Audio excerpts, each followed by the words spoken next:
Hi friends, welcome back to my channel. ನಾನು ನಿಮ್ಮ ಪವಿತ್ರ. Saturday Satyanarayana ಸ್ವಾಮಿ ಪೂಜೆ ಇತ್ತು ನಮ್ಮ ನೇಬರ್ದು. ಲಾಸ್ಟ್ ಸತ್ಯನಾರಾಯಣ ಪೂಜೆ ನಮ್ಮ ನೇಬರ್ದೇ ಒಬ್ರದ್ದು ಅಟೆಂಡ್ ಮಾಡಿದ್ದೆ. ಸೊ ಪೂಜೆ ಆದಮೇಲೆ ಹೋಗಿದ್ದೆ. ಹಾಗಾಗಿ ಇದು ಪೂಜೆಗೆ ಮುಂಚೆನೇ ಹೋಗಬೇಕು ಅಂತ ಬೇಗ ರೆಡಿ ಆಗೋಣ ಅಂತ ನಂದಿನಿ ಅಕ್ಕ ಅಂತ ನಮ್ಮ ನೇಬರು, ಅವ್ರದ್ದು ಕೂಡ ಯೂಟ್ಯೂಬ್ ಚಾನಲ್ ಇದೆ, ನಂದಿನಿ ಕುಕ್ಕಿಂಗ್ ಅಂತ. ಸೊ ಅವರು ಕೂಡ ನನಗೆ ಮಾಡು, ಯೂಟ್ಯೂಬ್ ಮಾಡು ಅಂತ ಹೇಳ್ತಾಯಿದ್ರು. ಹಾಗಾಗಿ ನಾನು ಟ್ರೈ ಮಾಡೋಣ ಅಂತೇಳಿ ಶುರು ಮಾಡಿದೆ. ಅವ್ರ ಮನೆಯಲ್ಲಿ ಪ್ರತಿ ವರ್ಷ ಸತ್ಯನಾರಾಯಣ ಸ್ವಾಮಿ ಪೂಜೆ ನಡೀತದೆ. ನಾನು ಪ್ರತಿ ವರ್ಷ ಹೋಗ್ತಾ ಇದ್ದೆ. ಶನಿವಾರನೇ ಇಟ್ಕೊಂಡಿದ್ರು ಪೂಜೆನ. ಇದು ಅವರ ಮನೆ. 12 ಗಂಟೆಗೆ ಅಂತ ಪೂಜೆ ಹೇಳಿದರು. ನಾವು 1 ಗಂಟೆ ಅಷ್ಟೊತ್ತಿಗೆ ಹೊರಟಿದ್ವಿ. ಹೋಮ ನಡೀತಾ ಇತ್ತ ಇನ್ನು. ಇವರು ಐನೋರು ಬಂದು ನಮ್ಮ ಪಕ್ಕದ ಮನೆಯವರೇನೆ. ಲಾಸ್ಟ್ ಸತ್ಯನಾರಾಯಣ ಸ್ವಾಮಿ ಪೂಜೆಗೆ ಹೋದಾಗ ಅಜ್ಜಿ ಹೇಳಿದರು, ನಿಮ್ಮ ಪಕ್ಕದ ಮನೆಯವರೇ ಬಂದು ಪೂಜೆ ಮಾಡಿದರು ಅಂತ. ಅವ್ರನ್ನ ತೋರ್ಸೋಕ್ಕಾಗಲಿಲ್ಲ. ಸೊ ಇವರೇ ನಂದಿನಿ ಅಕ್ಕ. ಇಲ್ಲಿ ಗ್ರೀನ್ ಸ್ಯಾರಿ ಹಾಕ್ಕೊಂಡಿದ್ದಾರಲ್ಲ ಅವರು. ನಾವಿನ್ನೂ ಸ್ಟಾರ್ಟ್ ಆಗೋಕ್ಕಿಂತ ಮುಂಚೆನೇ ಬೇಗ ಹೋದ್ವಿ. ಆದರೆ ನನ್ನ ಮಗನ ಸ್ವಲ್ಪ ಮನೆಗೆ ಹೋಗ್ಬೇಕು ಅಂತ ಶುರು ಮಾಡ್ದೆ. ಹೋಮ ಎಲ್ಲ ಲಾಸ್ಟ್ ಎಂಡ್ ಆಗ್ತಾಯಿತ್ತು. ಪೂಜೆ ಹೋಮ ಎಲ್ಲ ಮುಗಿಸಿ ಆನಂತರ ಕಥೆನ ಶುರು ಮಾಡಿದ್ರು.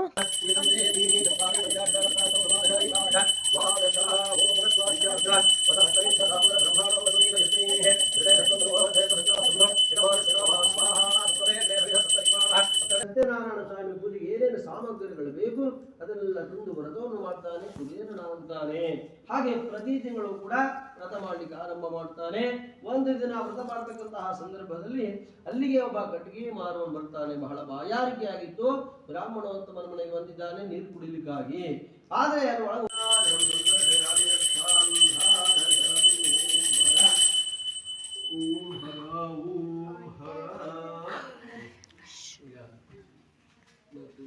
ಎಲ್ಲರೂ ಕೈಗೂ ನೀರು ಕೊಡು.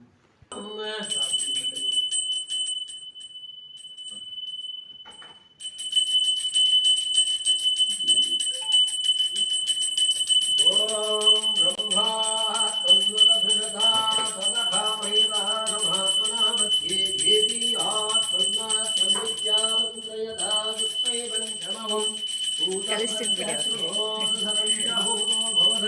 ಪಂಚಹೋದೋ ಹವೈನ ಪಂಚಹೋದೇತ್ಯಾರಕ್ಷತೆ ಪರೋಕ್ಷೇಣ ಪರೋಕ್ಷಪ್ರಿಯಾಯ ಹಿ ದೇವಾಃ. ಲಕ್ಷ್ಮೀ ಸಹಿತ ಸತ್ಯನಾರಾಯಣ ಸ್ವಾಮಿ ವಿದ್ಯಾನಕ್ಷತ್ರಂ ಭವತಿ. ಚಿತ್ರಂ ವಾ ಯದಶ್ವಮೇಧೋಸ್ತೇವೇಭ್ಯೋ ವನದೇವಯಮಗ್ನೇರ್ಮಾನುಷಾಃ ಇಷ್ಟಂ ಚ ಭೀತಂ ಚ ವೇದನೋದ್ಯಾವಾ ಪೃಥಿವೀಯಕಂ ಹಸಸ್ಪದಾಂ ಇಹ ಗತಿರ್ವಾಮಶ್ಚೇದಂ ಚ ನಮೋ ದೇವೇಭ್ಯಃ. ದೇವಳ ವಿಭೋ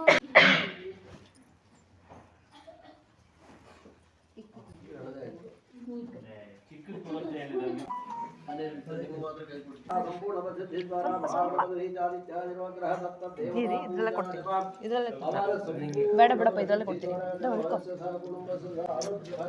ಇದೇ ಸಾಕು, ಜಾಸ್ತಿ ಕುಮಾರಗಯೋ ವಿದ್ಯಾಭ್ಯಾಸ ಕ್ಷೇತ್ರದಲ್ಲಿ ಉನ್ನತ ಸ್ಥಾನ ಫಲ ಪ್ರಾಪ್ತಿ ದ್ವಾರ ವ್ಯಾಪಾರ ವ್ಯವಹಾರ ಉದ್ಯೋಗ ಕ್ಷೇತ್ರ ತುಭ್ಯಂ ಅಹಂ ಸಂಪ್ರದತೆ.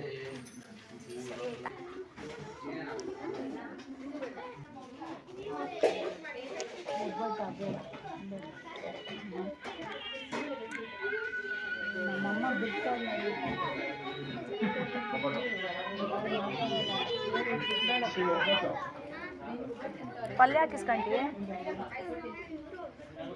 ಬಿಡು 1 ನಿಮಿಷ ಇರು. ಹಾಕಪ್ಪ, ಸ್ವಲ್ಪ ಹಾಕಪ್ಪ. ಸಾಕು ಬಿಡಪ್ಪ.